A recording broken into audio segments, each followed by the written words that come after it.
Hello everyone. I hope you had a nice lunch break. This is the last session of our monthly August study intensive. So I'm going to pick up where we left off. We were talking about Buddha's wheel signs on the bottom of his 2 feet. Let me open the shared screen.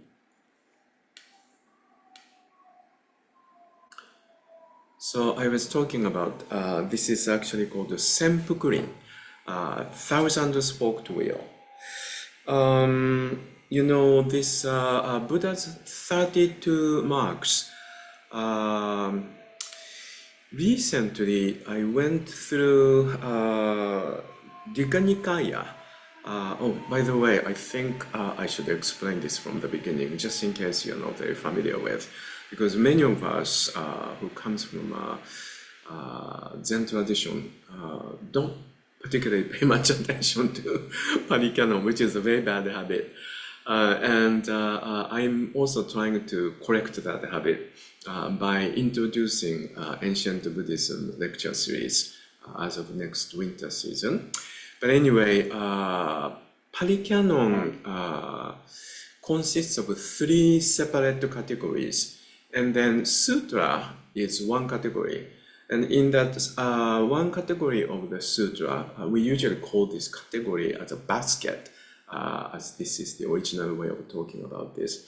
In this Sutra basket, there are several categories of a collection of the sutras. And then Digha Nikaya is basically the collection of the longer version of the teachings. And then the reason why I went through this Digha Nikaya, the collection of the longer discourses, is that this is exactly what I was talking about. This coming winter, I'm going to reopen ancient Buddhism as a one of the department of our library we've been preparing. And then we are going to start with Mahāyāna Sutta, which is a wonderful, interesting depiction about Gautama Buddha's last weeks and month.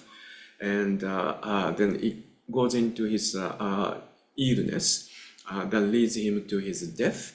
And then this sutra talks about the aftermath of his death.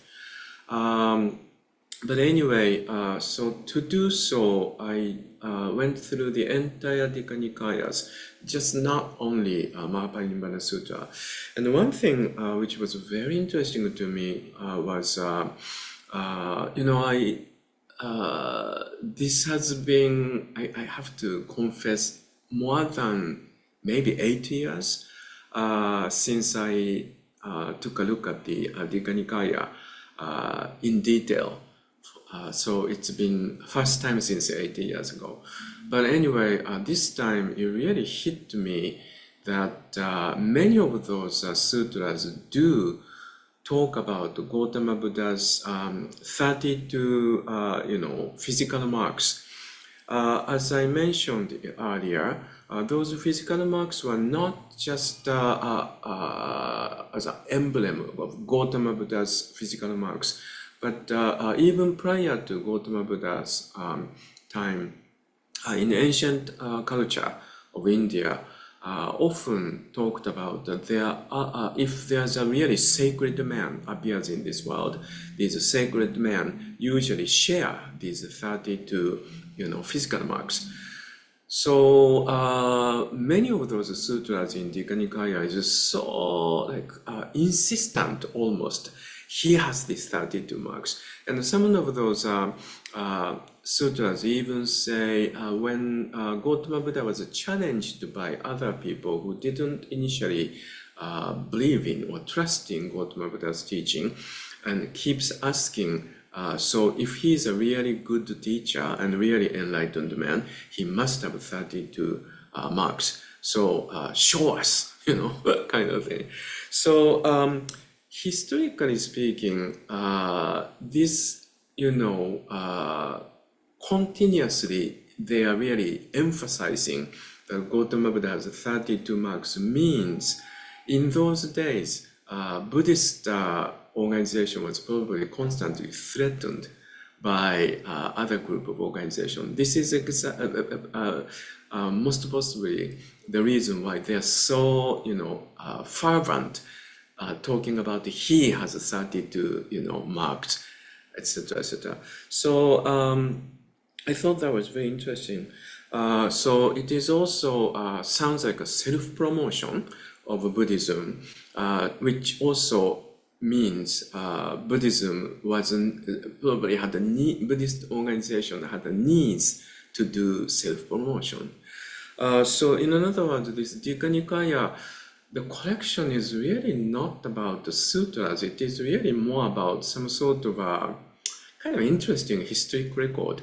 Many of those sutras doesn't really talk about the teaching itself, but it is really talk about like some kind of self-proclamation about how wonderful Buddha is, what a great sacred person he is, by talking about particularly like 32 marks and etc. So not really, telling us anything about teachings. So, this is just a little bit of a sidestepping, but as a historic evidence, I thought this was very interesting, as a matter of fact. Now, going back to the conversation about this marks. So initially, what it meant actually start to develop into as Buddhism becomes much more confident with themselves. 100 years, 200 years, 300 years goes on, and then they're starting to have a wonderful supporters such as King Ashoka, as everybody probably knows. And then, therefore, the meaning of this is also starting to develop, and eventually, they start to create some sort of iconology. I'm sure most of the people have heard about this, but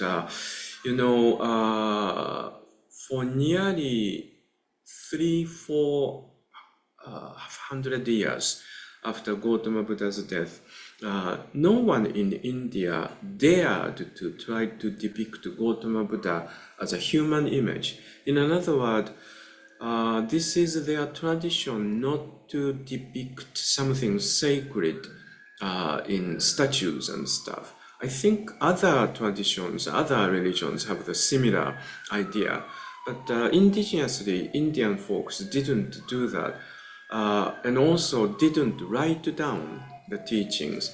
And this is not only just Buddhism, but also their indigenous spiritual practice. Took hundreds of years before they finally started to write it down. So, but by the time it goes to northern India, into current Pakistan, to Afghanistan, to Silk Road nations, and then they are going to start to meet the group of the people who initially are descendants from Greek. So therefore, East and West starts to meet. And then as you know, Greek culture needs some sort of visualization.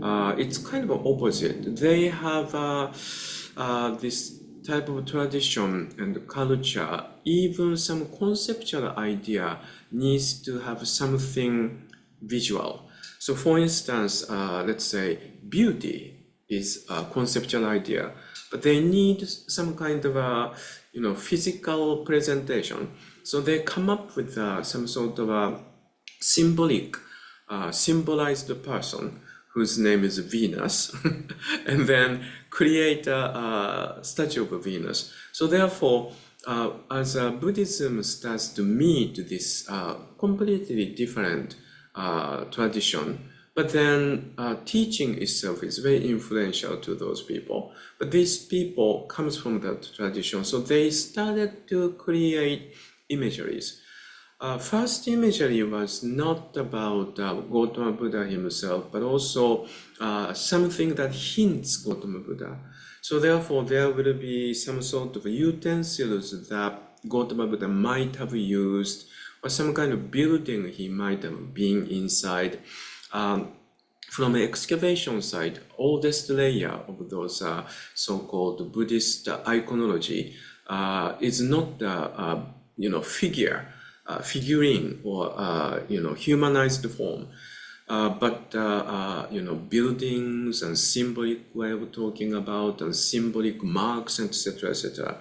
And this is around the time this mark on his feet started to be, started to appear. And then initially it will be etched into the stone, and so therefore then it becomes a symbol of, so therefore Buddha was here. As a matter of fact, this is a footstep, so therefore it's a symbol of Buddha was here. And then of course a symbol meaning Buddha's teaching was here, which means Buddha's teaching is here. So in another word, it is right here. So it starts to really develop into deeper meanings. And then this really moves to China, to all over, Eastern Asia, Southern Asia. In Japan, I believe the oldest form of this is still in Kofukuji in Nara. And I think it stems all the way back to 700s, 8th century. And I think this is still in public viewing. So if you ever have a chance to go to Kofukuji in Nara, you might like to check it out. I think this is very interesting as a symbolic meaning.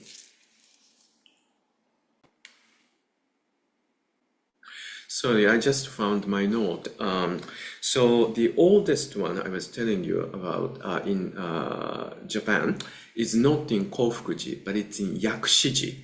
Yakushiji has recently went through this major refurbishment and then restored the original stupa. So you might like to go visit there. I just recently did that, and it's really quite wonderful. Yakushiji, their main Buddha is a medicine Buddha, and this temple has a really long history. And then according to my note, this Buddha's footstep actually has an engraving when exactly it was made. It says Tenpyo Shoho 5th year, which means 753. Isn't that kind of amazing? And then it still exists there as it is. But anyway, I think, I'm just starting to remember many of those depictions of Buddha's footstep. There are so many places. Many places I visited in Japan, throughout Japan, there are so many places that has that. One of them, which really startled me, was there used to be a castle called Azuchi Castle, and this castle actually burned down, and no one really paid attention since I believe it is towards the end of 1500s. But as this castle was so well important historically, and it's the ruin of the castle has still been preserved pretty well. And it's a bit like a mountain climbing, but it's really a wonderful place to go visit. And usually it's not really crowded with the tourists at all.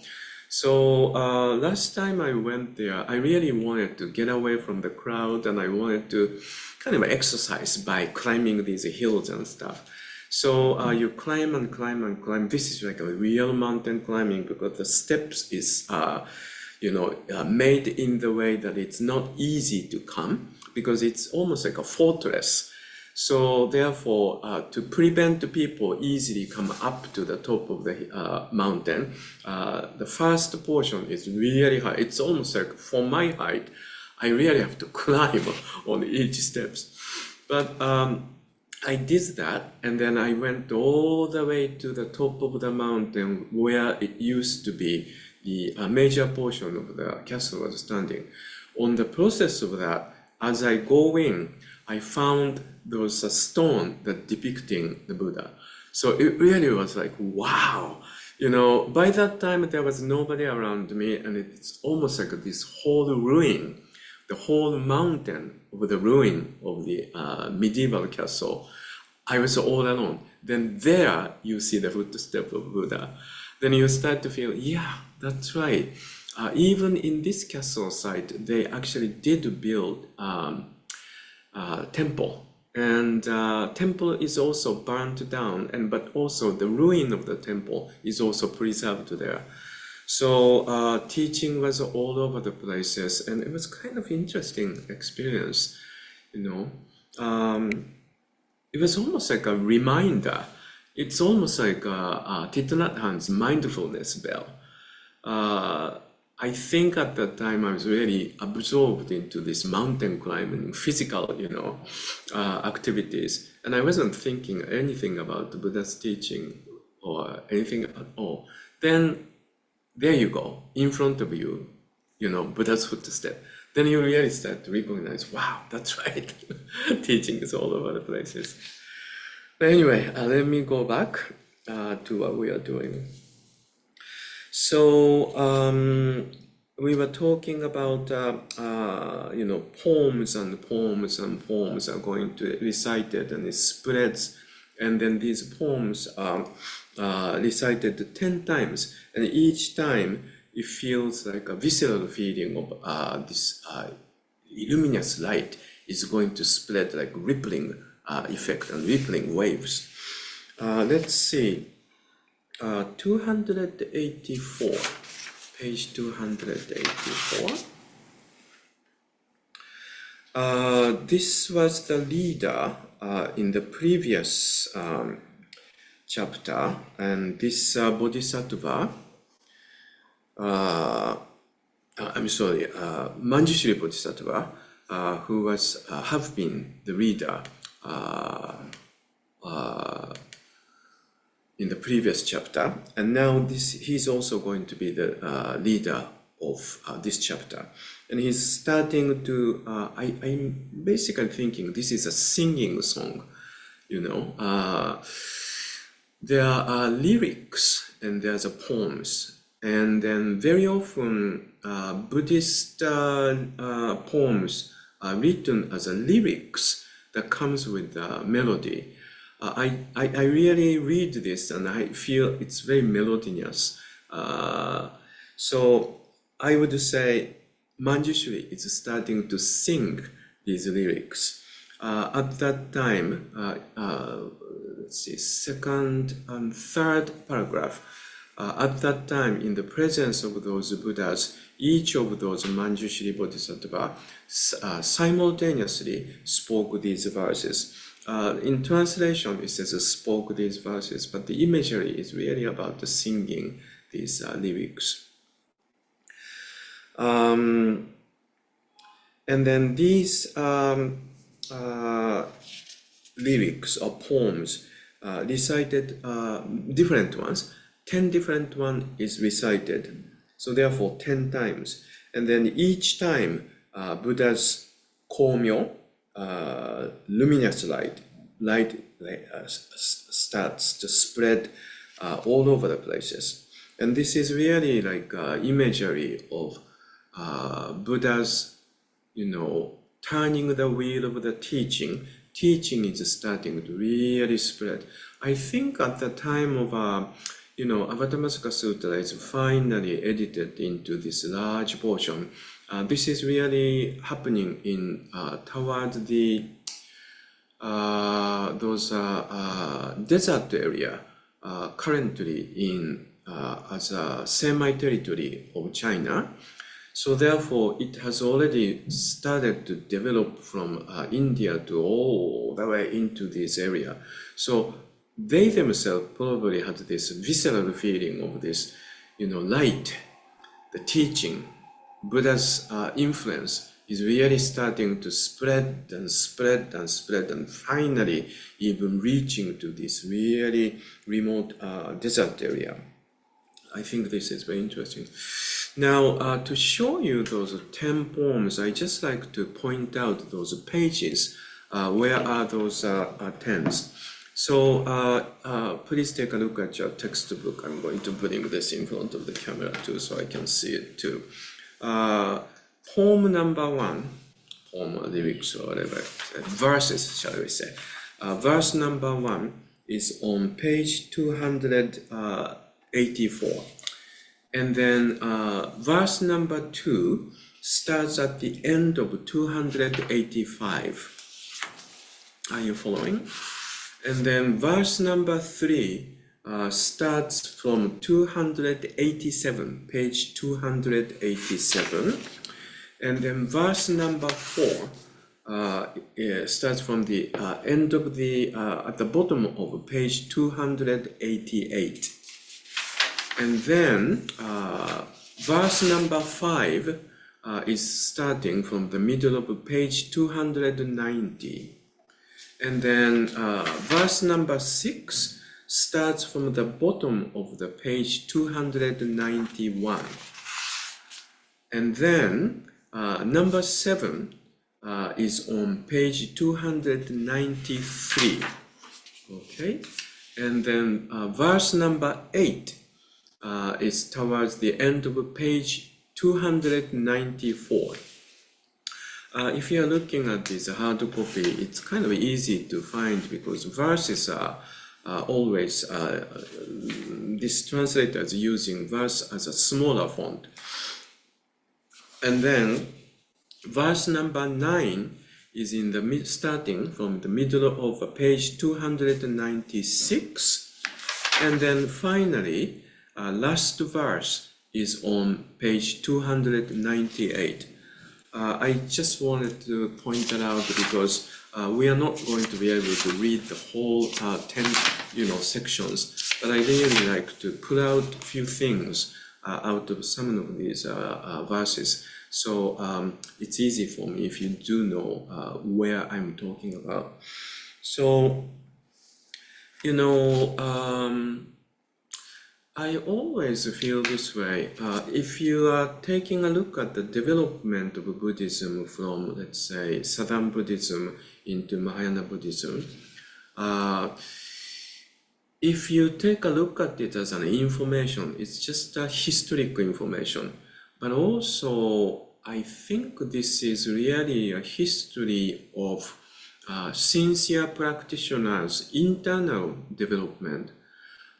Yes, this is talking about several centuries, but each, as the time goes on, the practitioner's understanding goes deeper and deeper, and starts to have a wider, point of view, broader view. And then this is the reason why Mahāyāna Buddhism starts to happen. It is really not like a social phenomena or political movement or a religious reformation movement. It is really happening internally. The reason I'm saying that because is that I personally feel, let's say 40, 50 years ago, when I initially started to be interested in Buddhism, I think my approach was like, let's say, ancient Buddhism approach. Because I really wanted to do something about what I felt. At the beginning, I wanted to gain something like comfort or relaxed mind, quietude, etc., etc. Then I also wanted to have some answer for my questioning. But then as I started to develop my own understanding, meeting wonderful sets of teachers, and also study, and then studying process also deepens my understanding and clarification, then my view to myself, to the world, and also Buddha's teaching is changing. And this change is almost in sync with how ancient Buddhism starts and goes into the kind of stagnated time, which we often call Abhidharma time, then it's going to start to release and open the door into much wider and also deeper understanding into Mahāyāna Buddhism. It's almost like my own personal development. And I think many of you actually share that view as well. This chapter, this description really almost, I feel viscerally. It's almost like my own process of 40 years or 50 years. Then somehow I keep looking towards the Dharma. So therefore, Dharma illuminates and then sends out this wave after wave and wave, and then starts to go inside of me, and then reaches to the deeper side. And then my, deepest darkness is also illuminated by now. So I think this is really, understandable that the imagery they created at the foot of Gautama Buddha is really like deepening, shape. And also Gautama Buddha's footstep illuminates is like such a symbolic way of talking about it. After all, what we are doing is we are trying to trace Gautama Buddha's own teaching. So we are following after Gautama Buddha's footstep. I think this is really the reason why Uchiyama Roshi always said this, and therefore Okumura Roshi always said this, that I shared this saying before, but when Uchiyama Roshi ordains the student, Uchiyama Roshi always made it clear that you are not my students. We are all Buddha's students. Yes, I try to catch you if you fall, but I'm not going to supervise you, because all of us are Buddha's students. And Okumura Roshi always tells us disciples and also lay students who receive jukai from him that this doesn't mean that I am your student. I am your teacher. You are my students. Yes, on the process of some kind of like a bureaucratic paperwork and etc., you really have to say something like Okumura Roshi is my teacher, and I'm Okumura Roshi's student, disciple, etc., etc. You have to write it down for the process of the paperwork. But in reality, when we were practicing together with Okumura Roshi, we are really practicing together instead of this higher, lower kind of, sense. He never really sends that out. And he always says, please do remember, we are all Buddha's students. I think this is a recap of his own teacher, Uchiyama Roshi, our Dharma grandfather. And then we are all looking toward the direction of a Buddha. So, this sense of following the footstep, we are always looking toward Buddha's back. In another word, we are always looking toward Buddha is looking toward. And that's our practice. So therefore, yes, this is started to be like one of those marks thing. This is also started as just a simple, let's say, superstition. But it is quite amazing that as a Buddhist teaching deepens, they really start to incorporate those local, cultural statement and even superstitions, etc., etc., and utilizing it, and then changes, not really changes, but deepens the meaning and hit the real core of why this tradition really started to happen, and then makes us see it clearly. So I think this is one of them. Okay, let's go back to the verse, and let's try to read some of those. So first of all, the first verse I like to read with you is the number 1. So I'm going to read a little bit. At that time, I'm reading 284, and then first verse. It says, at that time, in the presence of those Buddhas and each of those Manjushri Bodhisattvas simultaneously spoke these verses. If there be anyone who looks upon right enlightenment as consisting of liberation from the contaminants. Contaminants is a delusion, so to speak. This is bonno, a translation of bonno. So delusion is usually American students like to use that translation. And not being attached to anything in the world. So please be careful with this, okay? I'm going to do this again.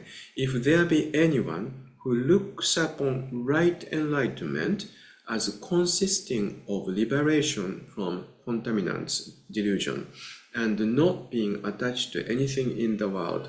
So in another word, if you think the clear verification or enlightenment, shall we say, means completely staying away from delusion and not attached to anything in the world, it's not, he says, he's not one who has acquired the eye of the realized path. Once you start to read and you start to assume, like, next line would say, that's the right, enlightenment. But, this is very interesting. This is a really counter statement for former era, Abhidharma era, when teaching started to get stagnated and didn't really follow the original teaching. So they are really counter-stating to the previous era and trying to bring our understanding into the original teaching. And then it goes, if there be anybody who knows that the Tathagata's substance and signs are non-existent, and then cultivates to realize a complete understanding of this person will swiftly become a Buddha. So it is really talking about shunyata teaching. Shunyata teaching, the way of looking at this is really starting to be deepened. In short, this verse is talking about if you think you got enlightenment, you made a mistake. In another word, if you think, well, I clarified and then I got it, then you have to let that go. Because what you got doesn't have substance. And then when you say, I got it, it's actually empty. And also when you say, I got it, and if you hold it, next moment, according to Sawaki Roshi's saying, what you got is already rotten or petrified.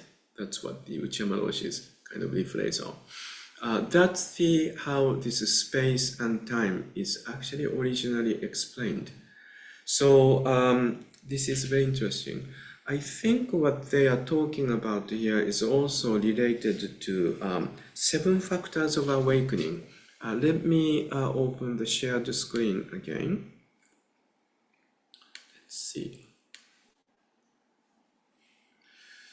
There are so many numberized teachings in Paricanon or Abhidharma time. They started to create what the Gautama Buddha originally supposed to have said, taking this, and they made it into numberized teaching. So initially we feel as if it's like number 1, you do this, number 2, you do that, number 3, you do that. Some kind of like ladder-like practice, etc., etc. But then in Mahāyāna Buddhism comes, they are starting to look at it in a very fresh, I would say, original way of looking at it. And then start to not change the meaning, but transform the meaning into much wider, deeper understanding. And then I think in this portion, they have this little idea out of this one. 7 factors awakening is, if you do have any sort of a Buddhist dictionary, it's one of those things you can find in the dictionary. But when you find it in dictionary, or let's say internet, it doesn't make much sense. It's just the information, right? And as an information, it's about mindfulness, investigation of the nature of reality, energy, joy or rapture, relaxation of tranquility, concentration, that's samadhi, yes. And then English translation for the seventh one is always a little strange to me. It's actually not strange, but it's a little bit of a stretch. This upekkha is translated as equanimity. It's okay, but equanimity is really about throwing out what you thought what it is. So in another word, you thought right enlightenment means complete detachment, and then you just get rid of all of the delusions you had. But actually it's not possible. But complete enlightenment means I really have to extinguish all the contaminants, all the delusions in my mind, and I'm not attached to anything at all in the world. But actually that's not the right enlightenment, right? And then this upekkha is to throw it out. So upekkha means what you are holding, you are just releasing it. So in another word, in Chinese translation, I thought this was a great translation. In Chinese translation, it uses this word sha. Sha is in Japanese steru, meaning throw it away, throw it away. So whatever you thought this is right, you throw it away, you throw it away. Because if you grasp it, first of all, Buddhism has nothing to do with substantialism. So there's nothing static there. And also, if you say enlightenment is something to grasp, you made enlightenment as a substance, which is not the Buddha's teaching. So if you do that, throw it away, throw it away. And then if you can do that, then this person will swiftly become a Buddha. It's interesting, isn't it? And then this portion, you can actually find this expression all over the places in Mahāyāna Buddhism, eventually in Zen texts. So I wanted to, show you this. So steru is a Japanese word, and then this means throw away. And so therefore, this upekkha is often retranslated into Sino-Japanese as shagyo. Shagyo is a practice of throwing away. I'm not talking about throwing away everything you have. Okay, please do not misunderstand. This is really about our practice of if I get stuck, or if I get captured, or if I feel I captured it, and I really got it, then you throw it away. But it's a very difficult, practice, as a matter of fact. But anyway, eventually in China, this shagyo also has an interesting, creates interesting expression. It's the same meaning, but this is called hogejaku. Hogejaku is throw away. And this word really starts to show up many places. I actually want to show you something. So I'm going to take this screen down into regular viewing. This Raksu was given to me by Aoyama Roshi. What happened was in the fall and winter period, I was back in Japan again for 3 months. And then during that time, I mentioned this earlier in this lecture series, but my dear Dharma friends, Dharma brothers and sisters from both France, Belgium, and Italy came to visit New York. So I decided to, take a little break from the temple and traveled around all these places together with them. And one of the places was, because this French group was headed by Joke-san, our dear friend, who is a Dharma heiress of Aoyama Roshi and who lived in Japan, Nisodo, under the instruction, supervision of Aoyama Roshi for years, and then eventually went back to France, and she's abbot of this wonderful temple in France. So she brought her sangha.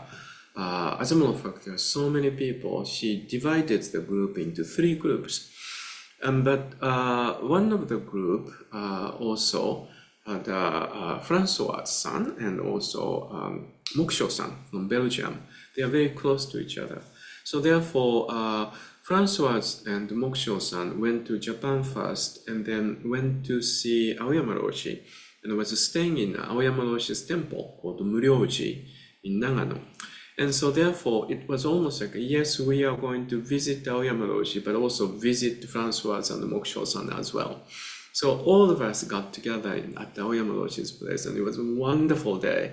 And Aoyama Roshi also, treated us with a shorter version of a demonstration of tea and also flower. So sado and pado, way of tea and way of flower.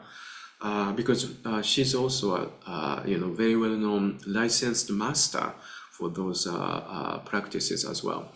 And then at that time there was a little bit of a ceremony, and Joker-san and Moksho-san and I received this hand-sewn nyohoe style of raksu as a kind of like a memory of our visit. And then, of course, Aoyama Roshi personalized each one of the raksu by writing, first of all, our names, of course. So it's to Issan, and then she writes what she feels would be a wonderful, teaching for each person. And for me, it's interesting.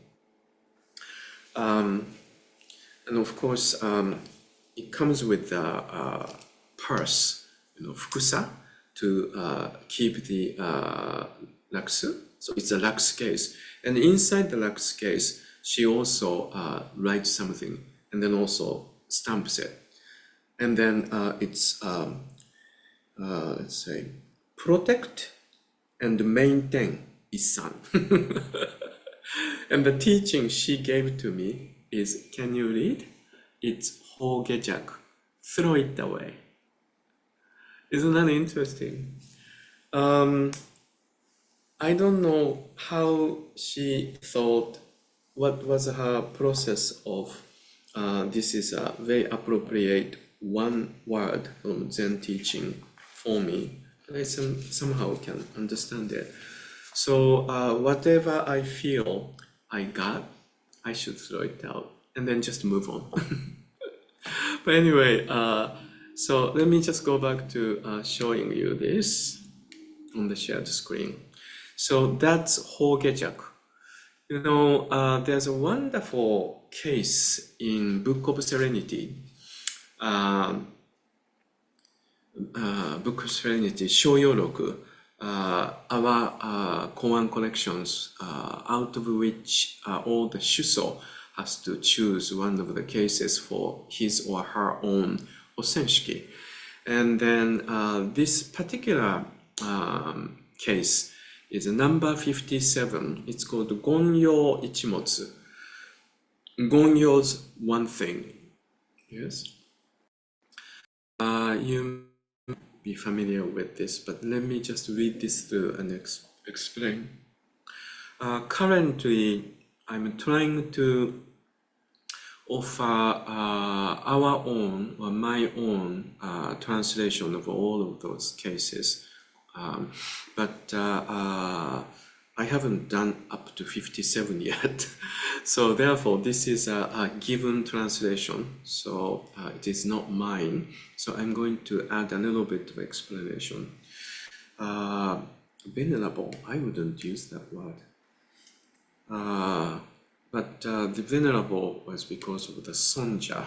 But then in this case, this person, Ganyo, was still a young person. But anyway, this younger monk came to visit Joshu. But this younger person thinks he's a very experienced person and thinks he's an enlightened person. So therefore, he says, I have nothing because I have thrown out everything. Yes? So he is presenting himself a little differently from this verse, or beyond this verse.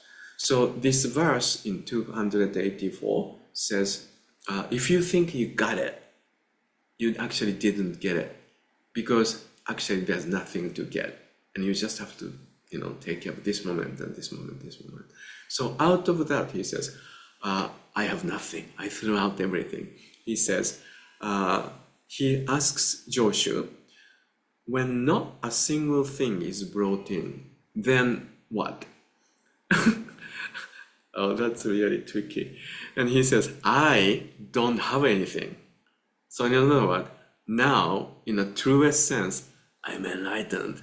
So what do you think? So after that, what do you think I should do? And then Joshu says, Ogejak, throw it away. And then this person, Ganyo, didn't understand at the beginning. I told you I threw out everything. And why are you saying, I have to throw it out? I told you I threw it away. Therefore, I'm already enlightened. So he says, Ganyo again asked, if I don't bring a single thing, what should I throw away now? And then Joshu says, then carry it away. Which means he is holding on to this fact that I threw it away. That is also becoming a thing. So Joshu said, I really can't teach you. If you really think you are really holding, if you are carrying the thing, his carrying the thing is actually, I threw everything, is becoming his thing. So therefore he's saying, well, then carry that thing and then go away. I love this koan, this dialogue. So I think this type of teaching stems all the way back at the rise of Mahāyāna Buddhism, and then starts to acquire lots of variation of expression. But it's such a wonderful teaching, so it goes on and on and on and on.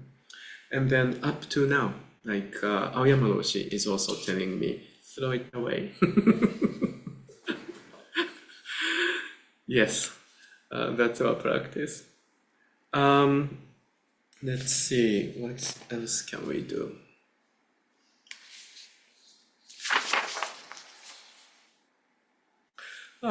So this chapter is really about Komyo, this radiant light. So let's see.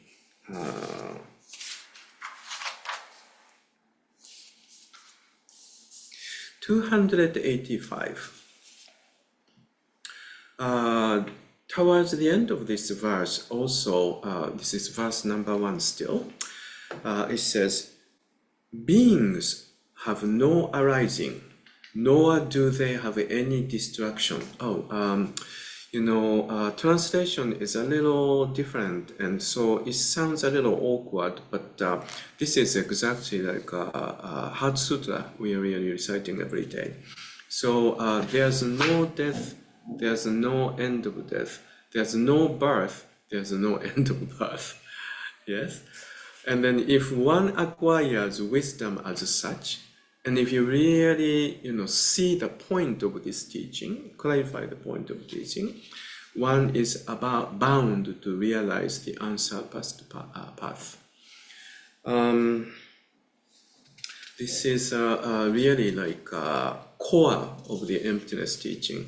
And I just wanted to point out how many of those expressions of Avatamsaka Sūtra is so in sync with the Prajnaparamita Sutras, including Heart Sutra we are reciting every day.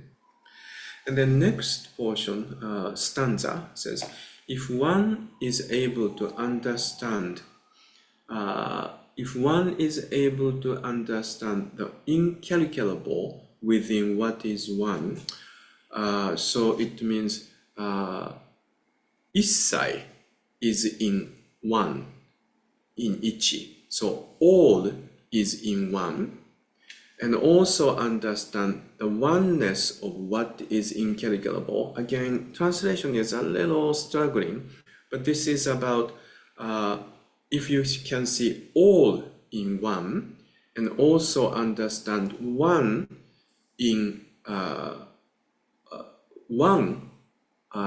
in all. All is actually one. What is the English we have been using? So one is all is one. Yes. So each again, this is ichi soku issai, issai soku ichi. It's the typical expression Avatamsaka Sūtra loves to use repeatedly over and over and over and over. So I've been trying to pull this out ever since the introduction of this series, and here we are again. Yes. So I just wanted to pull that out, and then let's see. Oh,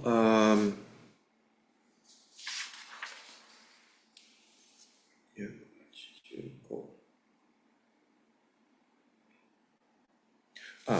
So if one is able to understand one is all is one, and then this one also says, while completely comprehending their mutual origination, then one is bound to become one who is fearless. It's a little awkward translation, but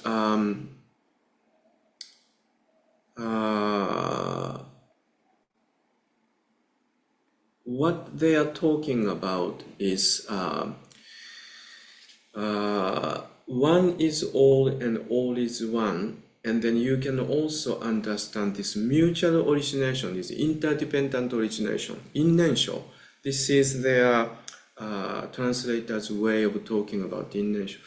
You know, this is the portion I always struggle with the English translations, because when I'm reading the original text has established all of those Buddhist concepts and teaching, how we call it centuries ago. So we are using just one word to explain, but then in English, each translators come up with their own translation. So it starts to sound as if they're talking about something different, but this is about innensho. So while completely comprehending interdependent origination, and if you really understand interdependent origination clearly, you do understand one is all and all is one. So this portion I just wanted to pull out because I thought this translation is a little difficult for English-only reader to connect with what we have been talking about.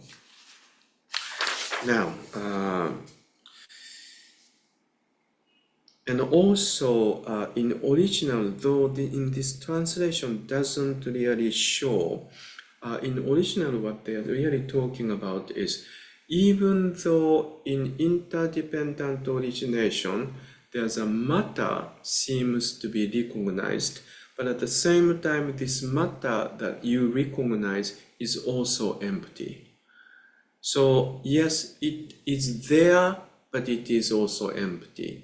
It exists in the way of it is emptiness, and then yes. So but I don't see that portion in this translation. But anyway, it's very interesting. So in the Avatamsaka Sūtra, the teaching of, I shouldn't use this word Hinayana, but I think while they are really, trying to create a new way of talking about the Gautam Buddha's teaching, yeah, obviously, from Mahāyāna point of view, previous era of the teaching is really lesser way of understanding. It was a little more, I would say, immature way of, fastidious way of understanding. Now it's being overcome, and it's really deepened and tried to see what it really means. These, expression in this stanza in the verse number 1 is really similar to the conversation with Vimalakirti. And Vimalakirti is having conversation with people who represents all the kind of immature, undeveloped way of looking at the Dharma. Again, I'm not going to quote from Vimalakirti Sutra because I'm a little concerned about the time. But someday, maybe we have a series reading Vimalakirti Sutra together. But if you're interested, please take a look at some of those chapters in Vimalakirti Sutra and compare with these expressions in the Avatamsaka Sūtra on your own. Going back to the subject of Komyo, radiance, from page 292. Let's see. And then page 293. So therefore, this is like verse number 7, and also prelude to number 7. This portion was actually again quoted by Ejo in Komyozo Zammai. I mentioned it. We did that in the previous chapter. But also, I like to show you the comparison study here. This was Okumura Roshi's subject of his May study intensive. I believe many of you attended it. It was, he gave 10 series of lecture series on Ejo's writing called Komyozo Zammai, attributed to Ejo. So let me show you on shared screen again.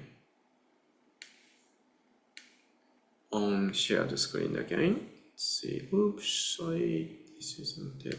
This is the former one.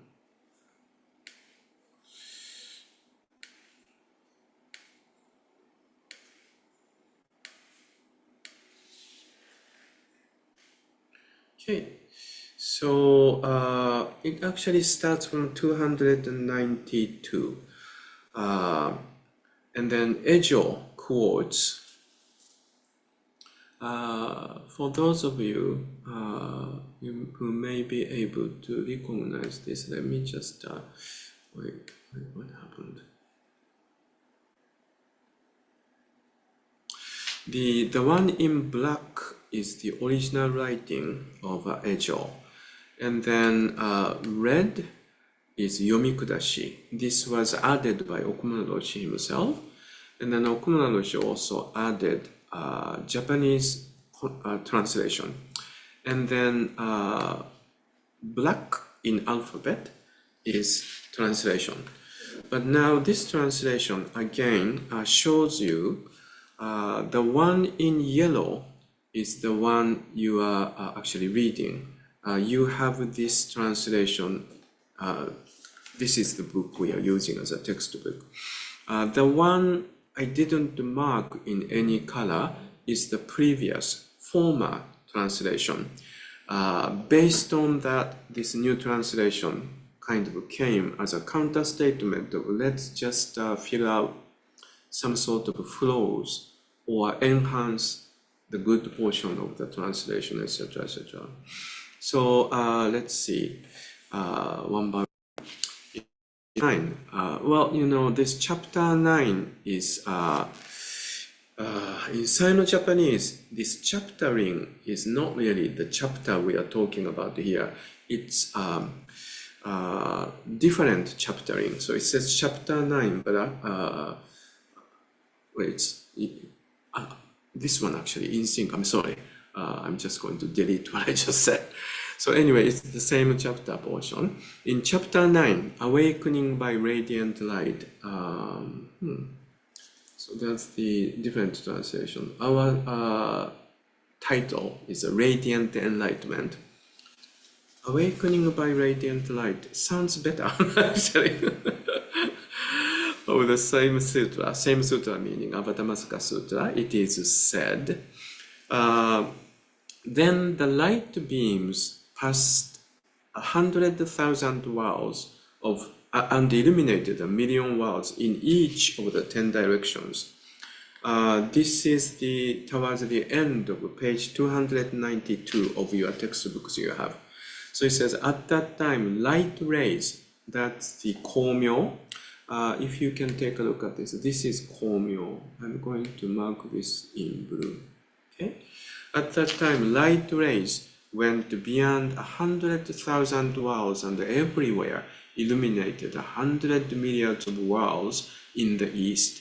So too did this occur in the same way in the south, the west, the north, as well as in the 4 midpoints above and below.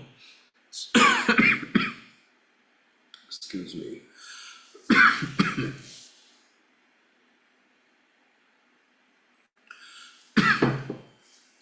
So in the new translation, they really spent the time to translate all of them instead of trying to just abbreviate.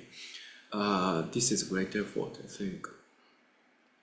And then next one, in all of those worlds with 100 billion continent called Jambuviva, everything in all those realms was clearly revealed. And then your textbook says, in every one of those worlds, there were 100 quotes of Jambavivas and so forth, up and including 100 quotes of ultimate form heavens. Everything within them was all made clearly visible.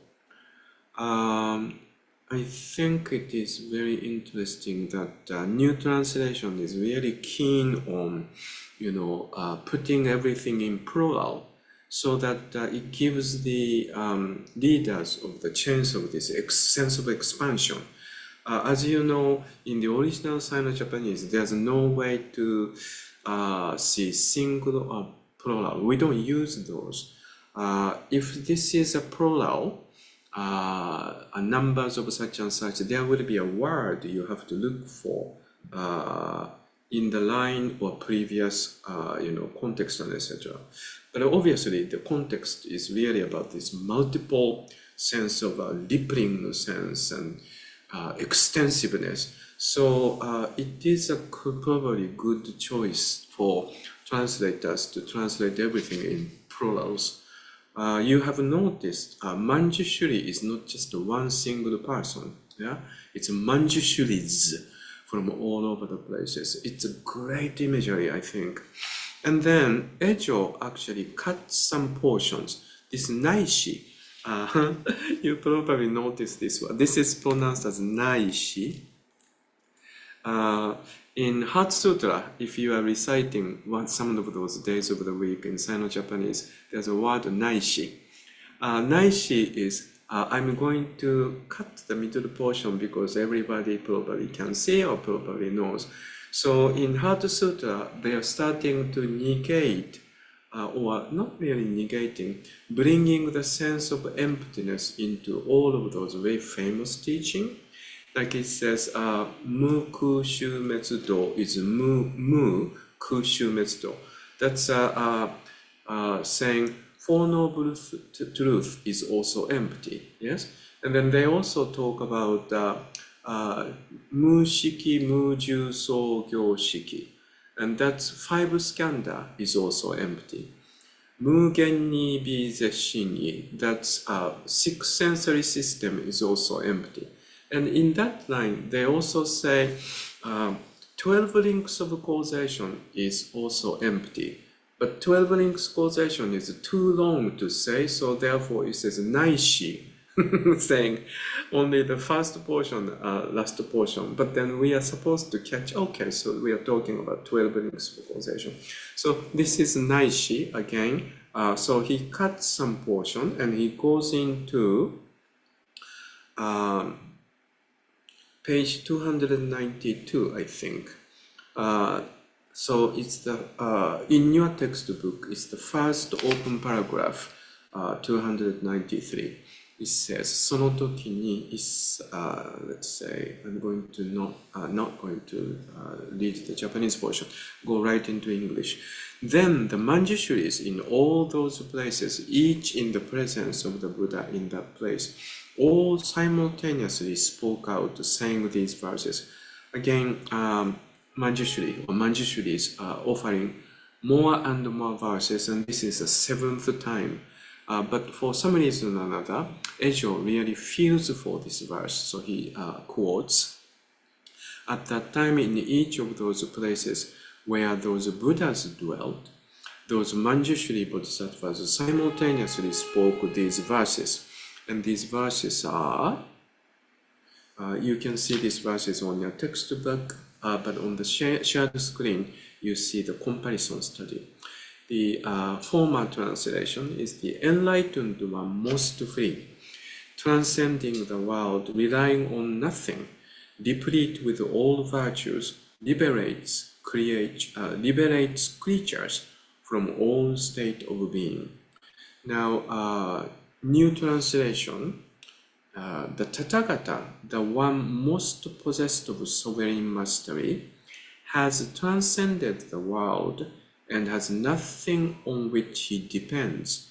He is replete with all the meritorious qualities and liberate those in all realms of existence. This is a real emptiness teaching. As soon as you say there is, and you really have to remember, it is there in the way it is empty. It is empty in the sense of manifestation of there is. You know, it's not one way or another, it's combination. And then by clearly seeing how this is, you know, then you feel liberated. So that is the way. Why?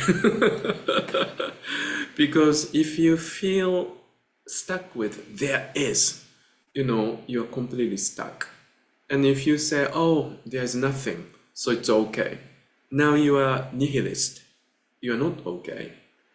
And then you really have to clearly understand this is, it exists in the way it doesn't exist. It doesn't exist, and you see the manifestation of it doesn't exist in the manifestation of existence. It's kind of mind-boggling, but that's the core of how this universe, how this is, each one of us are made. By really clearly seeing that moment by moment by moment, opportunity by opportunity, then we can really wholesomely live our life. And therefore, it is a liberation. And it goes,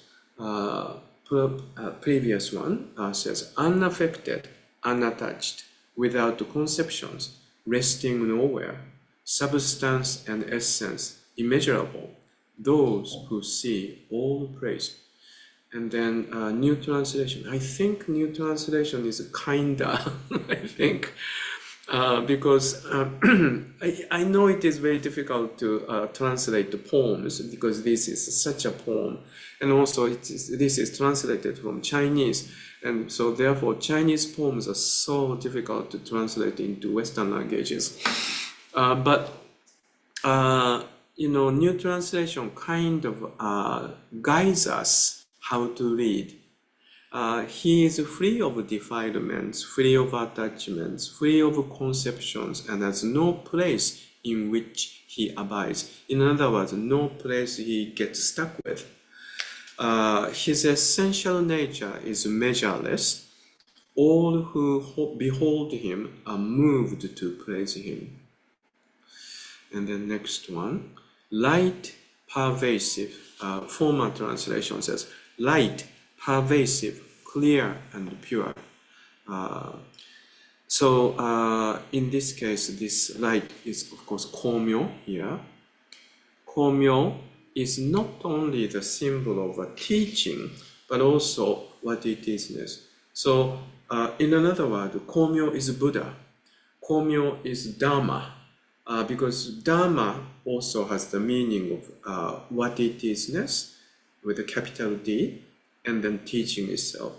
So I think Okumura Roshi in the lecture, in the end he said, you can read Komyo as Buddha, because Buddha is also Buddha with a capital B, and also Buddha is Buddha's teaching.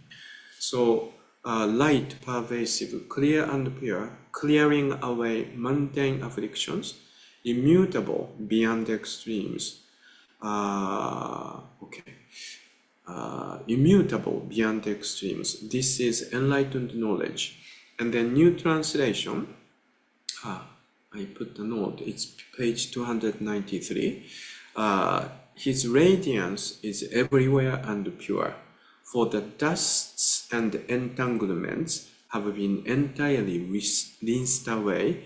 He remains unmoving and has abandoned the two extremes. Two extremes are about having this and this. So therefore, it is about the dichotomy.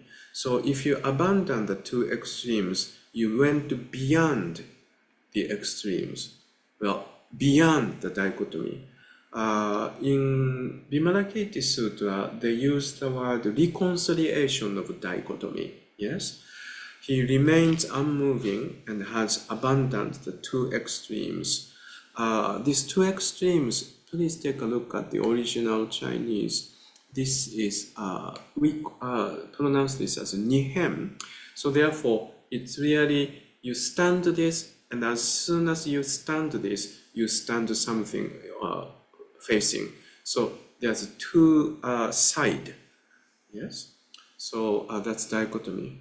And then if you go beyond, that is Tathagata's wisdom. So again, new translation is yes, Doko-san, as Doko-san said. It's more helpful for us to be able to somehow crack into what the original intention of original writing is trying to say. Okay. This is interesting, isn't it? I think.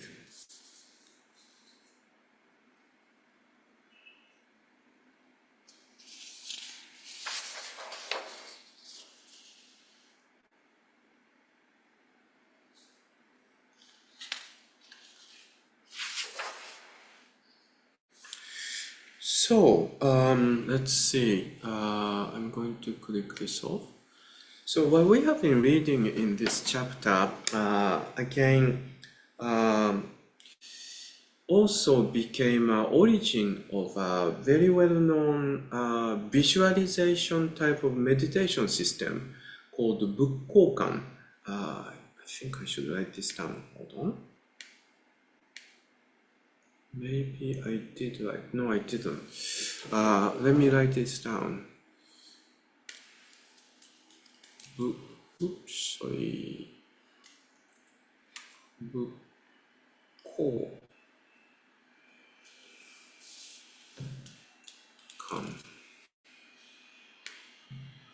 To make it larger.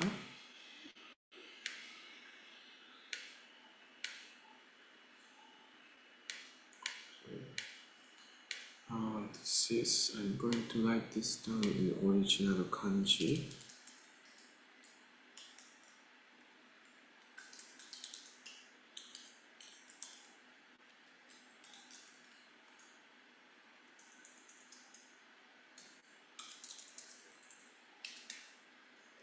So, let's see.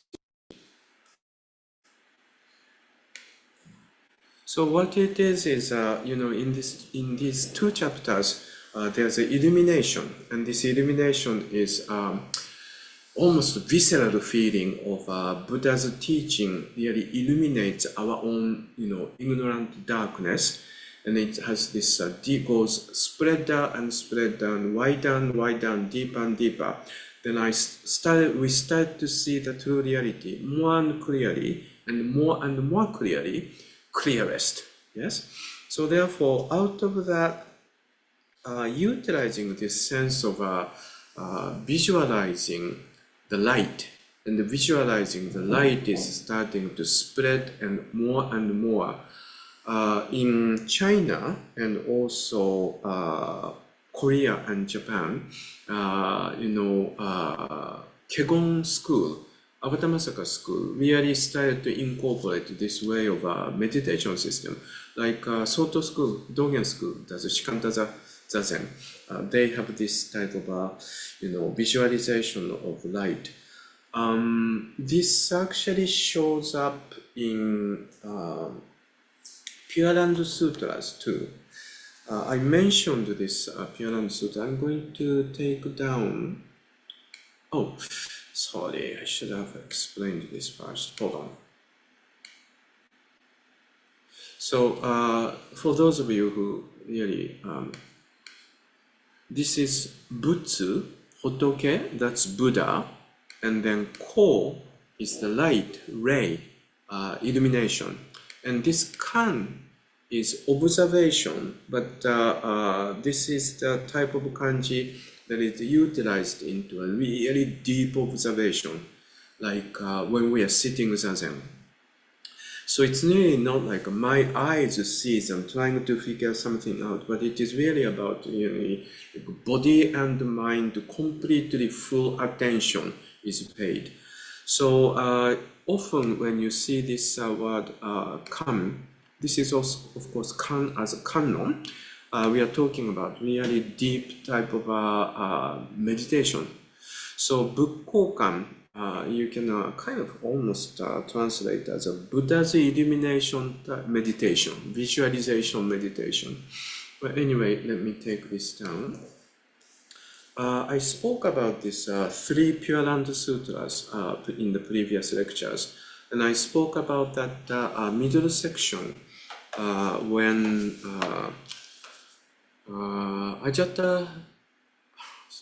Ajari-O, king, new prince and becoming a king, Ajari, is going to place his father and mother, Bimbisara, and Idaike queen, Queen Idaike.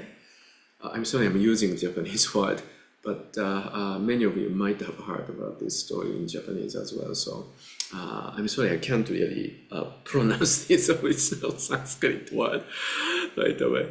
So anyway, and then told you the story is written in the sutra about Bimbisara already dies, and then queen is in her own dungeon, and then starving on the process of death, and she is in full of resentment and regrets, etc. And then she calls out for Buddha, and the Buddha appears in front of her, and then starts to explain, and then offers this meditation. This is the Bukkokan meditation. And what happens is it's a process of first he says, look at the setting sun, sit in the proper posture, facing west, clearly gaze at the sun with mind firmly fixed on it. So it's called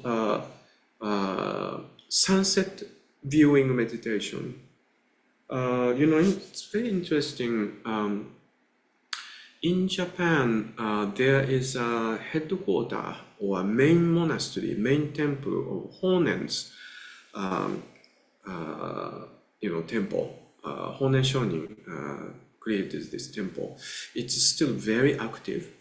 And then when you go there, there's an instruction to come to this temple. And this temple is at the top of the hill. And I think it was once when it was established, it was outside of Kyoto. So therefore it is on the top of the hill. So you climb on the top of the hill, and before you enter into the main gate, there's an instruction, come here at the time of sunset and sit toward the west side, and then you meditate upon setting sun. So this meditation system is still quite alive, and it's quite popular. Many of those people who visit this temple still does this. And then it goes into next one is contemplation. Next practice is the visualization of water. And remember, this is a meditation instruction to someone who's in the dungeon and just about to die. Yes. And then it says, envision the western direction as entirely flooded by water. Then picture the water as clear and pure, and this vision be distinctly perceived. Keep your thoughts from being distracted. After you have visualized the water, envision it becoming frozen.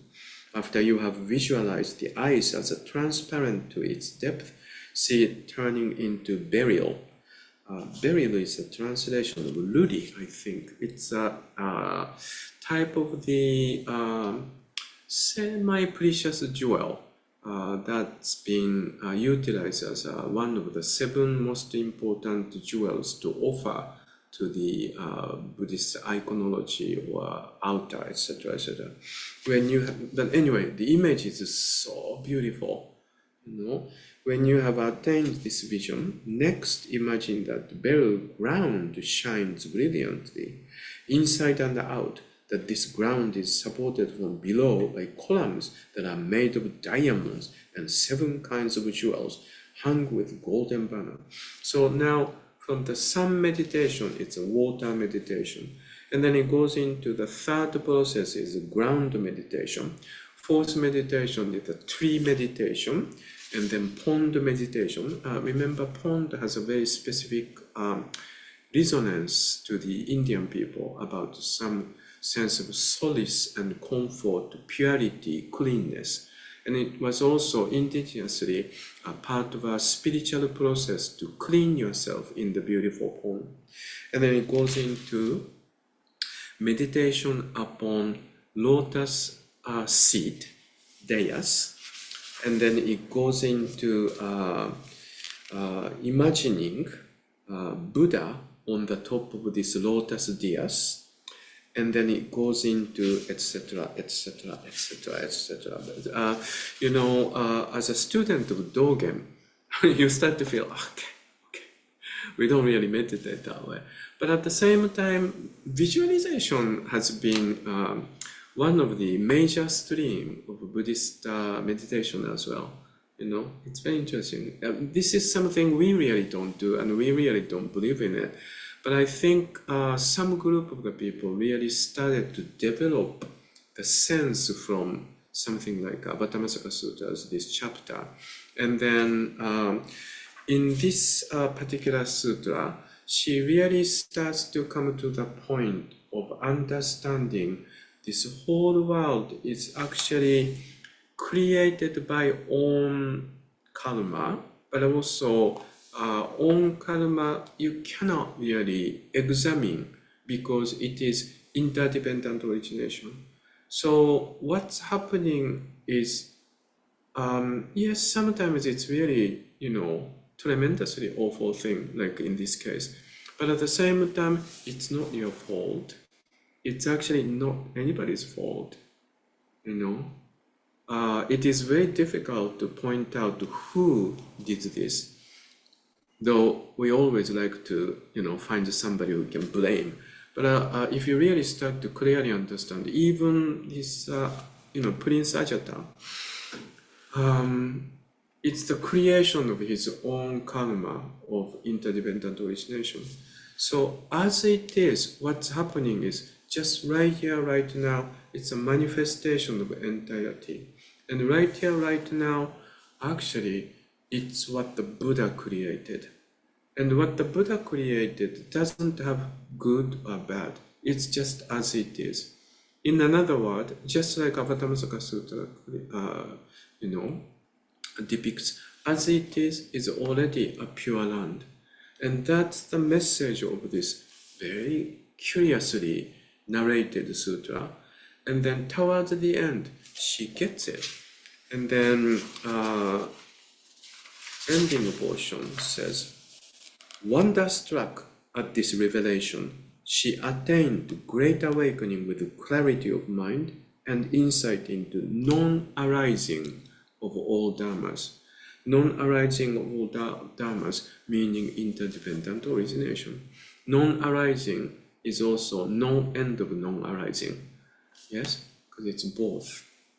And then she actually saw this particular place is itself is a pure land. It doesn't say she was saved, and obviously she died there. But at the same time, before she died, she somehow came to clarification. And so she died in clarification, in solace. And that is something we call great peace and ease in Buddhist sense. Because great peace and ease comes from the fact that you have a principal understanding, principal teaching you can always rely on, which is interdependent origination. And if you really clearly see it, it's just one manifestation, of everything, of the time, of the place. So I find this is very interesting that something like chapter 9 became a huge inspiration of this type of light, and also utilizing light as a symbolic way of talking about the Buddha's teaching, and also incorporates into establishing some sort of a Buddhist meditation system, etc., etc. So again, we are talking about the huge impact, cultural impact, not only Buddhist community, but also society in general in those Asian countries, and it still goes on. So I just wanted to kind of introduce this to you. If you are interested in reading these 3 Pure Land Sutras, this is the one I'm using, but I'm sure there may be some other translations you might know. Okay. It's time is up. So I think I'm going to leave it here. And then next time we meet, we can make a fresh start from chapter 10, I think. So I just have to make an announcement. For the next 2 months, September and October, I'm going to take 2 months of medical leave. So therefore, next time we meet each other for Avatamsaka Sūtra, it will be in November. In November, we are going to pick up where we leave off today, which will be the beginning of chapter 10. So I wish you a wonderful rest of the summer, and I'll see you when the autumn comes. Thank you very much.